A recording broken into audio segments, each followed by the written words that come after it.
Hi friends, welcome to HQ Fashions. Today topic is what is difference between you and a tailor.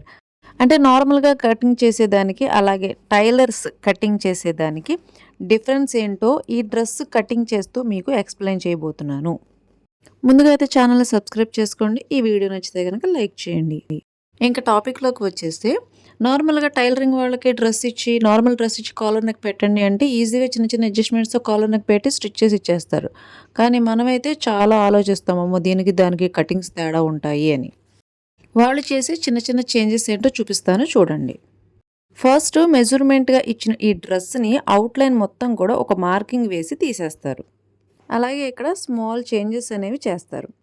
So అందులో ఒకటే ఈ shoulder length. ఈ shoulder length పెంచాలంతే. ఈ 6 inches ఉన్న ఈ shoulder లెంత్ని 1.5 inch add చేసి ఈ విధంగా ఇదిగోండి షోల్డర్ లెంత్ అనేది పెంచుకుంటారు. ఇక్కడ బోట్ నెక్ అయితే షోల్డర్ నెక్తో పాటు ఈ నెక్ వెడల్పు కూడా పెరుగుద్ది. కానీ ఇక్కడ కాలర్ నెక్ కాబట్టి ఈ రౌండ్ మాత్రం 3 ఇంచెస్ ఈ వెడల్పులోనే ఈ విధంగా వస్తుంది. మరి షోల్డర్ లెంత్ పెరిగింది కాబట్టి ఆమ్ రౌండ్ దగ్గర మరి తేడా వస్తుంది కదా. సో ఈ ఆమ్ రౌండ్ కటింగ్ 7 ఇంచెస్ డౌన్కి ఈ విధంగా మార్క్ చేసుకుంటారు. ఇది మినిమంగా ఇలా మార్క్ చేసుకున్న తర్వాత అసలు ఒరిజినల్గా ఈ ఆమ్ రౌండ్ ఎంత ఉంటుంది, సో దాన్ని ఒకసారి క్యాల్కులేట్ చేసుకుంటే 9 ఇంచెస్ వస్తుంది కదా. సో ఈ 9 ఇంచెస్ ఈ 7 ఇంచెస్ డౌన్లో ఈ విధంగా మార్కింగ్ చేసుకొని 9 ఇంచెస్ వచ్చిందా లేదా చూసుకుంటారు. ఒకవేళ రాకపోతే కనుక ఇంకొద్దిగా డౌన్ పెట్టుకుంటారు. సో ఈ ఆమ్ రౌండ్ ఎంతైతే కావాలో అంత డౌన్కి ఈ విధంగా ప్లేస్ చేసుకుంటూ వస్తే కనుక కరెక్ట్గా సరిపోతుంది. సో షోల్డర్ లెంత్ వచ్చేసింది, అలాగే ఆమ్ రౌండ్ కూడా వచ్చేసింది. అండ్ ఇంకేమున్నాయి, ఈ సెంటర్ ఈ మార్కింగ్స్ ఉన్నాయి కదా. సో వీటిని మనం డ్రెస్ ప్రకారంగా మార్కింగ్స్ వేసేసాం.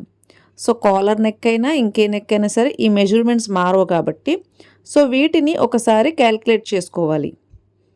అంటే టేపు ప్రకారంగా యాజ్ యూజువల్ డ్రెస్తో మార్కింగ్ చేసుకున్నా సరే మళ్ళీ ఒకసారి టేపు ప్రకారంగా కరెక్ట్గా ఉందా లేదా అనేది ఈ విధంగా మార్కింగ్ వేసుకొని అండ్ నెక్స్ట్ ఈ విస్ట్ పార్టు దగ్గర నుంచి అలాగే హిప్ పార్టు ఆ తర్వాత ఈ డౌన్కి కూడా సేమ్ యాజ్ యూజువల్ మన డ్రెస్ ప్రకారంగా మార్కింగ్ వేసుకొని ఈ స్ట్రైట్గా ఈ లైన్స్ డ్రా చేసుకొని అండ్ దీనికి ఖర్చులు యాడ్ చేసి కటింగ్ చేసుకోవాలి. అండ్ ఇక్కడ ఖర్చులు యాడ్ చేసుకునేటప్పుడు సరిగ్గా గమనిస్తే ఈ షోల్డర్ ఈ పార్ట్ దగ్గర ఎక్స్ట్రా వేరే విధంగా ఖర్చు అనేది ఏర్పాటు చేసుకోవాల్సి ఉంటుంది. మామూలుగా నార్మల్గా అయితే ఏ విధంగా ఖర్చు యాడ్ చేసుకుంటారు, 1/2 ఇంచ్ ఖర్చు ఇలా యాడ్ చేసుకుంటారు, లేదంటే నెక్ దగ్గర కొద్దిగా డౌన్కి యాడ్ చేసుకొని ఆ షోల్డర్ సైడ్ పెంచుకుంటారు. కానీ కాలర్ నెక్కి మాత్రం షోల్డర్ సైడ్ కాకుండా నెక్ దగ్గర మాత్రమే 1/2 ఇంచ్ ఎక్స్ట్రాగా పెట్టుకోవాలి. సో షోల్డర్ సైడ్ నార్మల్గా పెట్టేసేయాలి, ఎక్స్ట్రా పెట్టకూడదు. ఓన్లీ కాలర్ నెక్స్కి మాత్రమే ఖర్చు అనేది ఈ విధంగా యాడ్ చేసుకోవాలి. అండ్ ఇలా యాడ్ చేసి కటింగ్ చేశారు అంటే అది పర్ఫెక్ట్ టైలరింగ్ కటింగ్. అండ్ అలాగే ఆమ్ రౌండ్ మాత్రం యాజ్ యూజువల్గా కటింగ్ చేసినా సరే అండ్ లో షేపు కటింగ్ చేయకుండా కొద్దిగా 1/2 ఇంచు పై వైపు కటింగ్ చేసుకొని ఇక్కడ డాట్ పెట్టుకోండి. అండ్ అలాగే ఇక్కడ 1.5 ఇంచ్ ఖర్చు యాడ్ చేసుకోవాలి. అండ్ అలాగే ఈ హిప్ సైడ్ నుంచి ఈ డౌన్కి 1 ఇంచ్ ఖర్చు యాడ్ చేసుకుంటూ కటింగ్ చేసుకుంటూ రావాలి. సో ఈ ఖర్చులు అనేవి ఎగ్జాక్ట్గా కరెక్ట్గా పెట్టుకోవడమే టైలరింగ్ టెక్నిక్. ఈ సెంటర్లో ఈ డాట్ దగ్గర అండ్ అలాగే ఈ కాలర్ ఇక్కడ నెక్ దగ్గర అండ్ ఈ షోల్డర్ దగ్గర ఇలా మార్కింగ్ డాట్స్ అనేవి కంపల్సరీ వేసుకోవాలి. అండ్ మళ్ళీ మెజర్ చేసుకోకుండా ఇది ఇంపార్టెంట్. అండ్ ఇప్పుడు ఈ హ్యాండ్స్ నార్మల్గా అయితే టైలర్స్లో చాలామంది దగ్గర అయితే నేను ఈ మాట విన్నాను, లాంగ్ హ్యాండ్స్కి లోపల ఇన్నర్ హ్యాండ్ రాదు అని, అంటే లైనింగ్ పార్ట్ రాదు అని చాలాసార్లు విన్నాను. చాలామంది టైలర్స్ దగ్గర అయితే విన్నాను. బట్ లేదండి మాకు హ్యాండ్ కావాలి అన్నారనుకో షార్ట్ హ్యాండ్ పెడతారే తప్ప లాంగ్ హ్యాండ్ అనేది పెట్టరు. అంటే ఎల్బో దగ్గర అడ్జస్ట్మెంట్ తేడా వస్తుందండి, ఎల్బో దగ్గర ఇబ్బందిగా ఉంటుందండి, సో లైనింగ్ ఎక్స్ట్రాగా వేయకూడదు దీనికి అని చెప్తారు. సో నాకు కావాల్సిన హ్యాండ్ 15 ఇంచెస్ హ్యాండ్. బట్ నేను ఇక్కడ అంటే పర్ఫెక్ట్ టైలరింగ్ కటింగ్లో జస్ట్ ఒక 5 ఇంచెస్ హ్యాండ్ మాత్రమే ఈ లోపల లైనింగ్ అనేది అటాచ్ చేస్తారు. అంతకు మించి ఇప్పుడు 16 ఇంచెస్ హ్యాండ్ ఉంది కదా అని 16 ఇంచెస్ లైనింగ్ పార్ట్ అనేది కటింగ్ చెయ్యరు.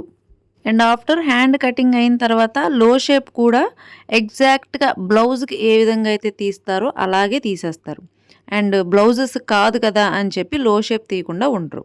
లైనింగ్ కటింగ్ అయిన తర్వాత ఈ మెయిన్ పార్ట్ కటింగ్ చేసేటప్పుడు అందరూ కూడా ఫ్రంట్ డిజైన్ నోటీస్ చేస్తారు తప్ప ఈ క్లాత్ మీద ఉన్న ఈ డిజైన్ ప్యాటర్న్ మాత్రం ఎవరు పట్టించుకోరు. సో ఫ్రంట్ ఒక సైడ్ బ్యాక్ ఒక సైడ్ వచ్చినా సరే ఎవరు పట్టించుకోరు. బట్ ఒక పర్ఫెక్ట్ టైలర్ మాత్రం ఈ డిజైన్ ప్యాటర్న్ కూడా నోటీస్ చేస్తారు.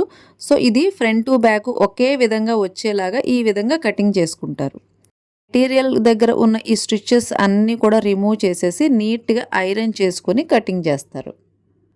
అండ్ అలాగే ఈ ఫ్రంట్ పార్ట్ ఈ సెంటర్లో డిజైన్ వస్తుంది కదా, సో ఆ డిజైన్ బేస్ చేసుకొని ఇలా సెంటర్ ఫోల్డింగ్ చేసుకొని ఓన్లీ ఫ్రంట్ పార్ట్ మాత్రమే ఈ విధంగా కటింగ్ చేస్తారు. అండ్ అలాగే ఈ ఫ్రంట్ పార్ట్కి ఇది ఉంది కదా, ఈ బెల్ట్ మోడల్ దీన్ని కూడా రిమూవ్ చేసేయాలి. అండ్ దీన్ని కూడా ఉంచరు. పర్ఫెక్ట్గా కటింగ్ రావాలి, పర్ఫెక్ట్గా స్టిచ్చింగ్ రావాలి. ఒక టైలరింగ్ ఫీల్డింగ్లో ఉన్న వాళ్ళందరూ కూడా ఫస్ట్ ఈ బెల్ట్ని కూడా ఇలా రిమూవ్ చేసేస్తారు, దాన్ని కూడా ఉంచరు. అండ్ ఇది ఎప్పుడు అటాచ్ చేస్తారంటే స్టిచ్చింగ్ అంతా అయిన తర్వాత లాస్ట్లో దీన్ని అటాచ్ చేస్తారు. అండ్ ఈ విధంగా రెడీ చేసుకున్న ఈ క్లాత్ని ఇగోండి సెంటర్ ఫోల్డింగ్ ఈ డిజైన్ చూసారా, ఈ డిజైన్ ఏ విధంగా అయితే ఉందో అండ్ బ్యాక్ పార్ట్ హ్యాండ్స్ కూడా సేమ్ అదే డిజైన్ అదే ప్యాటర్న్లో వచ్చేలా చూసుకొని కటింగ్ చేస్తారు. అండ్ సేమ్ యాజ్ యూజువల్గా కటింగ్ చేయకుండా ఈ లైనింగ్కి ఈ మెయిన్ పార్ట్కి 1/2 ఇంచ్ క్లాత్ ఎక్స్ట్రా ఉంచుకొని కటింగ్ చేస్తారు. అందరూ ఏం చేస్తారంటే నార్మల్గా ఎలా ఉన్నదో అలా పెట్టి కటింగ్ చేసేస్తారు. బట్ పర్ఫెక్ట్గా స్టిచ్చింగ్ చేసే టైలర్స్ మాత్రం అలా ఎప్పుడూ కటింగ్ చేయరు. ఈ విధంగా 1/2 ఇంచ్ క్లాత్ ఎక్స్ట్రా ఉంచుకోవాలి. ఇప్పుడు ఈ బ్యాక్ పార్ట్ కూడా సేమ్ అన్నీ కూడా రిమూవ్ చేసి కరెక్ట్గా రెడీ చేసుకున్న ఈ క్లాత్ని సెంటర్కి అయితే ఫోల్డింగ్ చేయరు, వన్ సైడ్కి మాత్రమే ఫోల్డింగ్ చేస్తారు. అది కూడా ఎంత క్లాత్ అవసరమో అంత క్లాత్ వరకు మాత్రమే సైడ్కి ఈ విధంగా సైడ్కి ఫోల్డింగ్ చేసుకొని పెట్టుకుంటారు. అండ్ మిగతా క్లాత్ అంతా కూడా దేనికి యూస్ చేస్తారు అంటే హ్యాండ్స్కి యూస్ చేస్తారు. అండ్ ఇలా ఈ సైడ్కి ఈ ఫోల్డింగ్ చేసుకున్న తర్వాత ఫస్ట్ మనం ఏ విధంగా కటింగ్ చేసాము, 1/2 ఇంచ్ క్లాత్ ఎక్స్ట్రాగా పెట్టుకొని సో ఆ విధంగా 1/2 ఇంచ్ క్లాత్ ఎక్స్ట్రాగా ఉంచుకొని కటింగ్ చేస్తారు. అండ్ ఇక్కడ కూడా డిజైన్ అనేది చాలా చాలా ఇంపార్టెంట్. సో ఆపోజిట్ డైరెక్షన్లో డిజైన్ వచ్చేలాగా కటింగ్ చెయ్యరు. డిజైన్ అనేది ఫ్రంట్ సైడ్ ఏ విధంగా వచ్చిందో బ్యాక్ సైడ్ కూడా అదే ప్యాటర్న్లో రావాలి. అండ్ ఇది కటింగ్ అయిన తర్వాత ఇంకా హ్యాండ్స్ కటింగ్. అండ్ ఇక్కడ ఈ హ్యాండ్స్ కటింగ్కి ఎక్స్ట్రా క్లాత్ ఏమీ మిగలలేదు. సో ఆబ్వియస్లీ అందరికీ తెలిసిందే, ఈ ఉన్న క్లాత్ని అడ్జస్ట్ చేసేసి ఈ డిజైన్ ప్యాటర్న్ చూడకుండా ఎంత క్లాత్ వస్తే అంత క్లాత్ ఈ విధంగా పెట్టేసేసి ఇచ్చేస్తారు. బట్ పర్ఫెక్ట్గా డిజైన్ రావాలి అని చెప్పాను కదా, సో దానికోసం ఏదైతే చేయాలో ఆ విధంగా కటింగ్ చేసుకోవడమే పర్ఫెక్ట్ టైలర్ టెక్నిక్. సో ఇక్కడ ఈ డిజైన్ని చూడండి, మనకు కావాల్సిన లెంత్ ఎంత, సో 15 or 16 ఇంచెస్. సో ఈ 15 or 16 ఇంచెస్ని కటింగ్ చేసుకోవాలి స్ట్రైట్గా. సో ఎంతైతే క్లాత్ అవసరమో అంత అని చెప్పాను కదా, సో ఈ విధంగా ఇగోండి మార్కింగ్ చూసుకొని ఎంత క్లాత్ అవసరం 15 or 16 ఇంచెస్ ఈ విధంగా ఇగోండి క్లాత్ని ఈ విధంగా కటింగ్ చేసుకొని అండ్ దీన్ని డిజైన్ ప్రకారంగా ఫోల్డింగ్ వేసుకోవాలి. మళ్ళీ ఎలా పడితే అలా ఫోల్డింగ్ వేసుకోవడానికి కుదరదు. ఇగోండి ఈ డిజైన్ ప్రకారంగా ఈ డిజైన్ పై వైపుకి చూసారా, ఈ మ్యాంగో డిజైన్స్ అన్నీ పై వైపుకి వచ్చేలా ఈ విధంగా ఫోల్డింగ్ వేసుకొని అండ్ నెక్స్ట్ ఇది సరిపోతుందా లాంగ్ హ్యాండ్స్కి అంటే సరిపోదు కదా. సో ఆబ్వియస్లీ మీకు అందరికీ అర్థమయ్యే ఉంటుంది, జాయింట్స్ పడతాయి. మరి ఆ జాయింట్స్ ఎప్పుడు వేసుకోవాలి చూడండి, ఇది లైనింగ్ ఈ విధంగా పెట్టుకున్నాము. సో ఇక్కడ అంతా కూడా జాయింట్స్ పడతాయి. ఇంకా క్లాత్ ఎక్కడ ఉందంటే మన ఫ్రంట్ సైడ్ కట్ చేసిన రిమైనింగ్ వేస్ట్ ఉంటుంది కదా, సో ఆ వేస్ట్ క్లాత్ని ఇక్కడ యూస్ చేయాలి. సో మళ్ళీ ఇక్కడ కూడా ఈ డిజైను ఈ వేస్ట్ క్లాత్ల దగ్గర కూడా ఈ డిజైన్ ప్యాటర్న్ చూడాలి. సో ఏ విధంగా పడితే ఆ విధంగా బ్లౌజ్ అటాచ్మెంట్ అనేది చేయకూడదు. చూడండి ఈ డిజైన్ని బేస్ చేసుకుని ఈ స్టిచ్చింగ్స్ కూడా వేయాలి. సో అప్పుడే పర్ఫెక్ట్గా వస్తుంది.